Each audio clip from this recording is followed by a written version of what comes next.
We took over a relatively derelict farm about 10 or 11 years ago, and we've converted a lot of the barns, some of the barns we're now sitting in, to visitor accommodation. We run them as bunk barns, so we encourage groups to come and visit the Peak Park. So we run training sessions here for dry stone walling, art sessions, those kind of things.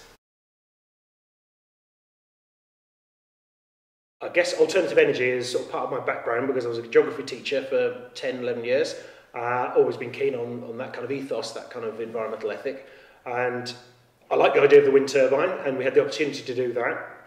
Along with that, brought on the things like the ground source heat pump, the renewables, the recycling, all those kind of other issues. Snowballed from there, really.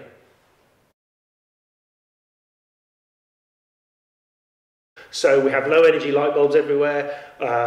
The insulation that we put in all the buildings is very high to keep the heat in. The ground source heat pump, which heats all the holiday cottages and does the hot water for them, is extremely cheap to run. It must be about a quarter of the price if we were using an oil-fired boiler. So it's an awful lot of it's down to money, really, and being environmental is a very positive thing in terms of saving money. It makes economic sense, really.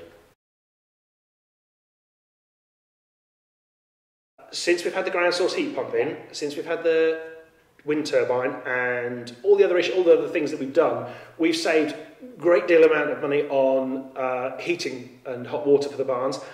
As I say, I think about a quarter of the cost that it would be if we were running on oil boilers. The insulation obviously means the heat stays in for longer, and therefore it's cheaper for us to run the barns again. Using the rainwater to flush all the toilets in the barns means that obviously we're paying less for water, and water is going up all the time in terms of cost. So it's really all economic benefits for us.